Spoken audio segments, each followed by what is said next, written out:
मंचसपुर गांव का सबसे बुद्धिमान व्यक्ति था संपत। ऐसा गांव के लोगों का मानना था, क्योंकि उसके दूर के चाचा विदेश में रहते थे, जिसकी वजह से लोग हर मुश्किल में उसकी सलाह लेते थे। लेकिन हकीकत में वो जितने बड़े बड़े आइडिया लाता, उतनी ही बुरी तरह उन आइडियाज में फंसकर मुसीबत में पड़ जाता। ऐसे ही एक बार बारिश के मौसम में उसने रेडियो पर सुना, भयंकर गर्मी और लू की स्थिति को देखते हुए मौसम विभाग ने एडवाइजरी जारी किया, ज्यादा खतरा हो सकता है। तो अक्लमंदी दिखाते हुए सोचा कि क्यों ना गर्मी से पहले ही इंतजाम कर लूं। अबे अगर छतों पर मिट्टी डाल दे तो घर ठंडा हो जाएगा भाई।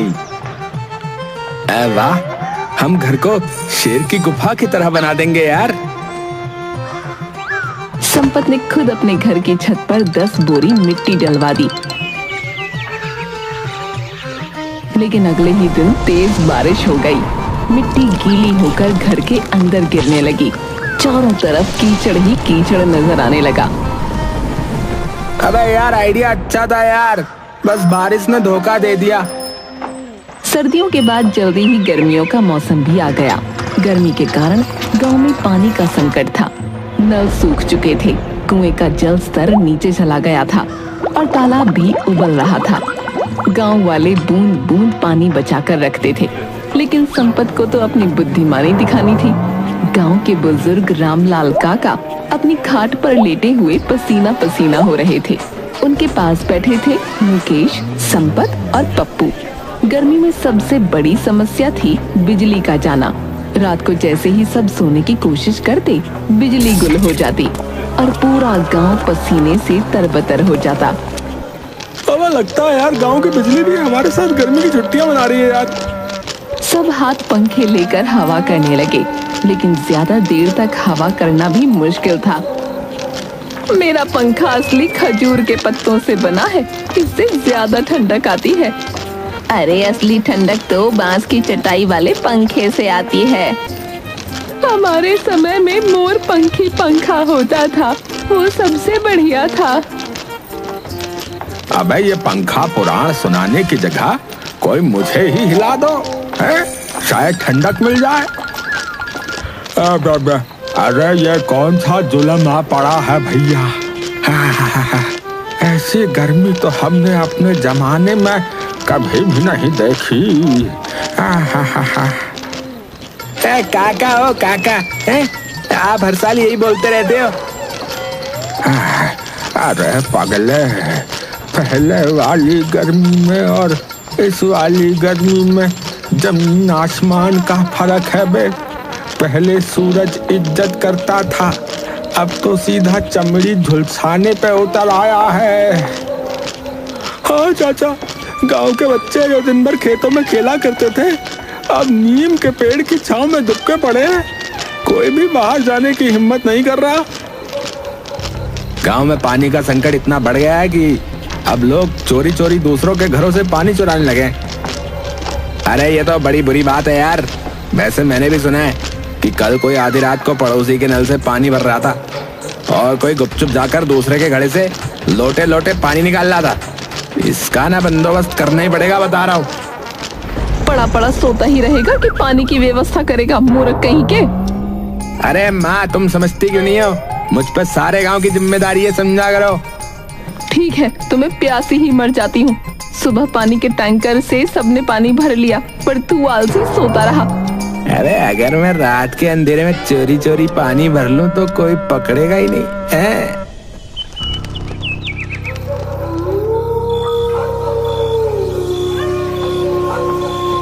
रात के समय संपत दबे पांव मोहन काका के घर पहुंचा, जहां एक बड़ा सा मटका रखा था। उसने धीरे से लोटा डाला ही था कि अचानक संपत का पैर फिसला और वो मटके के साथ खुद भी फिसलकर कीचड़ में गिर पड़ा। अरे कौन है रे? गांव वाले लालटेन लेकर बाहर आ गए। जैसे ही उन्होंने कीचड़ से सने संपत को देखा, उसे चोर समझकर ढूंढने लगे। अरे अरे मोरी भैया, कमर टूट गई रे। अरे ये तो अपना संपत है, तू यहाँ क्या कर रहा है रे? चाची, मैं बस देख रहा था कि आपका मटका जो है सुरक्षित तो है। अबे मटके को देख रहा था या नहाने आया था? हाय दैया, मैंने तो पानी लाने को कहा था और तू नहाने ही बैठ गया। अरे पूरे गांव की जिम्मेदारी है मेरे ऊपर। संपत के बहाने सुनकर सब हंसने लगे। आखिरकार संपत पकड़ा गया। संपत की अच्छी पूजा की गई। दूसरी तरफ कुछ ही दिनों बाद ऐसी गर्मी में गांव की बिजली भी कट हो गई। संपत ने फिर सबको समझाते हुए कहा, अरे भाइयों, मेरे चाचा विदेश में है, विदेश में सारी जिम्मेदारी मेरी है। ऐसे मौकों पर विदेशी सरकार के खिलाफ आवाज उठाते हैं। तो देर किस बात की है संपत, चलो आज ही चलते हैं। उसकी अगुवाई में सभी गांव वाले झुंड बनाकर बिजली ऑफिस पहुंचे और बिजली बाबू के खिलाफ नारे लगाने लगे। ए बिजली विभाग मुर्दाबाद मुर्दाबाद, ए बिजली विभाग मुर्दाबाद मुर्दाबाद। लेकिन संपत को जब महसूस हुआ कि नारों से कुछ नहीं होगा, तो निर्णय लिया कि बिजली दफ्तर के बाहर धरना दिया जाएगा। अगले दिन सुबह सुबह गांव की महिलाएं, बच्चे और बुजुर्ग बिजली दफ्तर के बाहर जमा हो गए। ये नारे लगाने लगे, ए बिजली विभाग मुर्दाबाद मुर्दाबाद, ए बिजली विभाग मुर्दाबाद मुर्दाबाद, ए बिजली विभाग मुर्दाबाद मुर्दाबाद। जब तक बिजली आएगी नहीं, धरना यहीं पर जारी रहेगा। बिजली चाहिए, तुरंत चाहिए। धरने पर बैठे लोगों के हाथ में अपने अपने पुराने पंखे थे, जिन्हें वो लगातार घुमा रहे थे, मगर फिर भी पसीना रुकने का नाम नहीं ले रहा था। ऐसी गर्मी तो मैंने अपने पूरे जीवन में नहीं देखी भैया। ये क्या हो रहा है भगवान? अबे भगवान को मत कोस, ये वही गर्मी है जो हर साल आती है, बस इस बार थोड़ी ज्यादा तीखी लग रही है। इस बार सूरज को लगता है किसी ने लाल मिर्च खिला दिया है। सभी ठहाका मारकर हंस पड़े। गर्मी से बचने के लिए सबने फैसला किया कि कहीं ठंडी जगह ढूंढी जाए। गांव के पुराने पीपल के पेड़ के नीचे जाने की योजना बनी। सब पीपल के पेड़ के नीचे पहुंचे और जैसे ही बैठे, तभी ऊपर से एक कौवा उड़कर मुखिया बुंदेल सिंह के सिर पर बीट कर गया। अरे ये क्या बदतमीजी है? कौवा भी जानता है कि गर्मी में दिमाग गर्म रहता है, फिर भी शरारत कर रहा है। मुखिया जी, ये तो शुभ संकेत है। कहते हैं जिस पर कौवा बीट कर दे, उसकी किस्मत चमक जाती है। लो, कर दी तुम पर बीट। इसका मतलब अब मुखिया बुंदेल सिंह की किस्मत खुलेगी। बिजली आएगी, भाग्य खुलेगा भाई।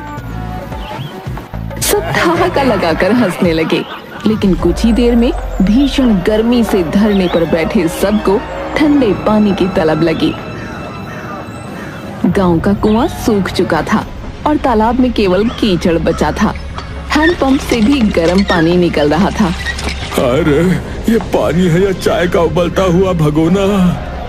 धरने पर बैठे आधे से ज्यादा लोग ही बेहोश होने लगे। तब संपत ने आकर घोषणा कर दी, भैया ऐसा है, गर्मी के कारण धरना जो है ना स्थगित किया जाता है, लेकिन संघर्ष जारी रहेगा, बता रहे। गांव वाले ये सुनकर संपत को कोसते हुए अपने अपने घर लौट गए। बिजली नहीं आई, लोगों को लू लग गई अलग।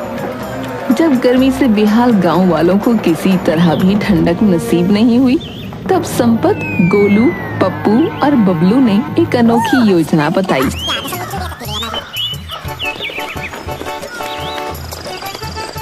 ये देखो भाई, शहर में लोग ना फ्रिज में ठंडा शरबत बनाते हैं, समझे? लेकिन संपत बेटा, अब बिजली तो है नहीं गांव में। अरे काका, ये पूरे गांव की जिम्मेदारी है मुझ पे, समझे? कुछ तो सोचना ही पड़ेगा ना, भला आप लोगों को ऐसे कैसे छोड़ सकते हैं? संपत ने फिर गांव को ठंडा शरबत उपलब्ध कराने के लिए एक अनोखी योजना बनाई। काका, क्यों ना तालाब को शरबत से भर दिया जाए, इससे लोगों को राहत मिलेगी। पर ये कैसे हो सकता है बेटा? मेरे चाचा विदेश में रहते हैं, वो जब गर्मी पड़ती है ना, तो वो अपने तालाबों को शरबत से भर देते हैं, फिर आनंद ही आनंद हो जाता है।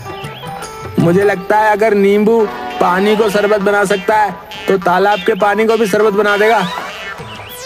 वाह, बिल्कुल बिल्कुल सही कहा, बिल्कुल। पूरा तालाब नींबू पानी बन जाएगा, हैं? संपत ने सच में 50 नींबू तालाब में निचोड़ दिए, जिससे पानी का स्वाद तो नहीं बदला, लेकिन तालाब में रहने वाली मछलियां मरने लगीं। अरे संपत, तू तालाब में शरबत बनाने आया था या मछलियों का कब्रिस्तान बनाने रे? बेटा, कुछ तो दिमाग लगाया कर, है? तुझ पर जो है सबकी जिम्मेदारी है। आखिर तेरे चाचा यूं ही तो विदेश नहीं चले गए, उनका खून है तू, उन्हीं की तरह बुद्धिमानी के उपाय लगाया कर। लगता है चाचा कुछ गड़बड़ हो गई। चाचा ये देसी मछलियां को समझती नहीं है, विदेशी मछलियां तो आराम से शरबत पीती हैं। इसी बीच ललिता ताई की बेटी छबीली की शादी होने वाली थी। छबीली संपत को बहुत पसंद करती थी, पर बेचारा चुप रहता था। एक दिन जब गर्मी में ताई की बेटी को लड़के वाले देखने आए, तब ताई बोली, बेटा, इस गांव की जिम्मेदारी तेरी है। इस गर्मी में कल घर मेहमान आ रहे हैं और बिजली भी कटी हुई है। बेटा तू ही कुछ कर, बात छबीली के रिश्ते की है। अरे वाला, ये भी कोई कहने की बात है ताई, है? तू चिंता न कर, सब हो जाएगा। संपत ने मेहमानों की व्यवस्था गांव के मुख्यालय में कर दी और चारों तरफ मोटे पर्दे लगा दिए। बाहर चलने वाली तेज लू के कारण हॉल के गीले पर्दे हवा से ठंडे हो गए। अंदर भी हाथ से खींचने वाले पंखे लगवाए गए थे, जिनके कारण मेहमानों को कुछ परेशानी न हुई। तब लड़का बोला, बापू, मैं तो कहूँ कि कुछ दिन यहीं रुक जाते हैं, ठंडी ठंडी हवा में कम से कम सोने को मिल रहा है, वरना ये ठाट अपने गांव में कहाँ है। ललिता बहन, आपने तो मेरे बेटे की इतनी सेवा कर दी है कि अभी तो वो इस गांव में 1-2 दिन और रहना चाहता है। तो फिर आप 1 दिन की और व्यवस्था कर दीजिए, हम 2 दिन में चले जाएंगे, हैं? उसकी बातें सुनते ही ललिता ताई और संपत दोनों के होश उड़ गए, क्योंकि ना तो पंखा चलने वाले लड़के और ना ही मर्दों को गीला करने वाले लोग मौजूद थे। गांव में पानी की कमी थी, इसलिए किसी को भी संपत का ये आइडिया पसंद नहीं आ रहा था। कुछ घंटे की बात कहकर संपत ने सबको मनाया था, पर फिर पूरी रात ये कार्यक्रम करना खेल नहीं था।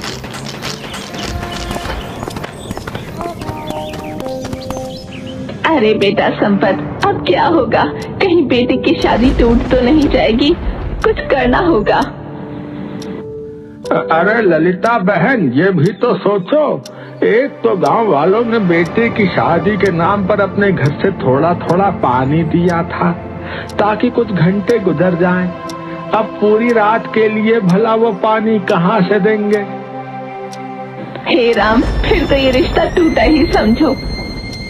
अरे ललिता, बगल में लड़का और शहर में ढिंडोरा वाली बात क्यों करती हो? अरे अपने संपत में क्या कमी है?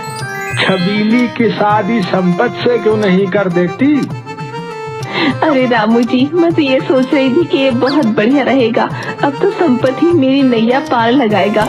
तब तक लड़के वाले जाकर ललिता ताई से कहते हैं, अरे बहन जी, ये कमरा आज कैसा बन गया? कुछ देर पहले तो यहाँ जन्नत थी, अब ये तंदूर नजर आ रहा है। अरे समधी जी, अब आपकी इज्जत इसी में है कि आप अपनी इज्जत बचाकर चले जाएं। हमने अपनी बेटी के लिए दूसरा लड़का ढूंढ लिया है। हमें आपके घर अपनी बेटी नहीं भेजनी। अब तो यहाँ से आप 9-2-11 ही हो जाइए। लड़के को रामू काका की बात सुनकर बड़ा गुस्सा आया, वहाँ से चला गया। ललिता ताई भागते हुए संपत के पास पहुंची और बोली, बेटा संपत, अब तो हमारी इज्जत तुम ही बचा सकते हो। मैंने फैसला कर लिया है, मेरी बेटी छबीली की शादी उस मुहूर्त पर तुमसे ही होगी। तुम्हें ऐसे कोई एतराज तो नहीं ना? संपत को तो मानो मुंह मांगी मुराद मिल गई। उसके दिल में लड्डू फूटने लगे। वो तो पहले से ही छबीली को पसंद करता था। वो बोला, अरे मुझे भला क्या एतराज होगा है? और संपत ने शादी के लिए हाँ कर दी।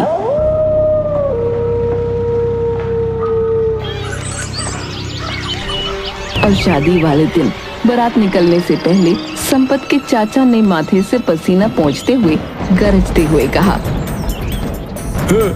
बारात नहीं निकलेगी, हाँ नहीं निकलेगी।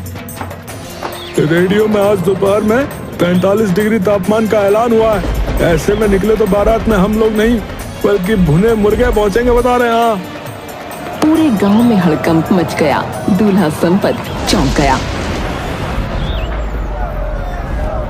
अरे ये क्या कह रहे हो चाचा, बारात काहे को नहीं निकलेगी? बेटा, हम बारात निकालेंगे तो वापस घर आने के लायक नहीं रहेंगे। इतने गर्म तंदूर में आदमी पक जाता है। बारात तो बारबेक्यू बन जाएगी बेटा। अरे बेटा देख जरा, अभी से इतना पसीना बह रहा है, पहुंचते पहुंचते तो तेरा सेहरा भीग कर लटक जाएगा।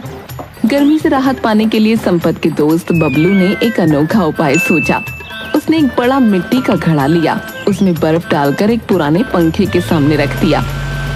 हेलो चाचा, आप ठंडे हो जाओ, अब ये बना हमारा देसी कूलर, अब बारात ले चलो ना। कुछ देर राहत मिली पर नतीजा वही टाए टाए फिर। हलवाई अलग परेशान हो रहे थे। गर्मी की वजह से रसगुल्ले रस में बदल रहे थे और गुलाब जामुन सूख कर काले पड़ रहे थे। मैं तो जाऊंगा, छबीली मेरा इंतजार करती होगी। बापू बारात कैसे नहीं निकलेगी बता रहे हूँ। अरे घन चक्कर ज्यादा आशिक मत बन। हाँ, छबीली अब तक धूप में कबीली बन चुकी होगी। बे आया बड़ा कहीं का। मुझे ही कुछ करना पड़ेगा। हाँ, तू ही बोलता है ना कि सारे गांव की जिम्मेदारी तेरी रहती है, तो इस शादी की भी जिम्मेदारी तेरी ही हुई, समझा? अब बता क्या करें? बुरा मत मानो चाचा, तो एक बात कहूँ, अगर घोड़ी को गीले कपड़े से ढक दे तो शायद वो गर्मी बर्दाश्त कर ले।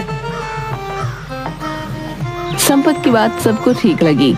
संपत को घोड़ी पर बैठाकर जैसे ही घोड़ी पर पानी डाला गया, गर्मी में परेशान पानी से भीगी घोड़ी बिदक गई और सीधा भाग निकली। कुछ ही दूर पर दूल्हा संपत भी पड़ा नजर आ रहा था और चाचा जी भी घोड़ी को पकड़ने के चक्कर में खुद अपनी धोती को फंसाकर चारों खाने चित्त हो गए। किसी तरह उन्हें घर लाया गया और उस दिन उन्हीं की बात होती रही। अगले दिन सभी औरतें बातें करने लगी।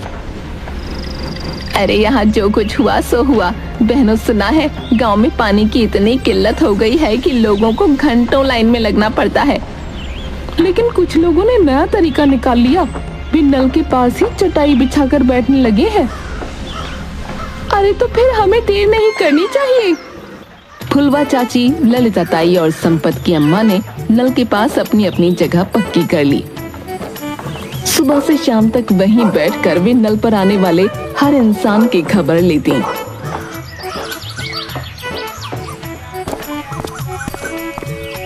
अरे ललिता, कल तूने 2 बाल्टी पानी भरा था, आज फिर आ गई। अरे चाची क्या करूं, पसीने से ज्यादा ही नहा रही हूँ। गोलू और पप्पू ने सोचा कि वे भी अपनी बारी जल्दी लेंगे। उन्होंने वहां आकर अपना तौलिया डाल दिया ताकि लगे कि उनकी जगह पक्की है।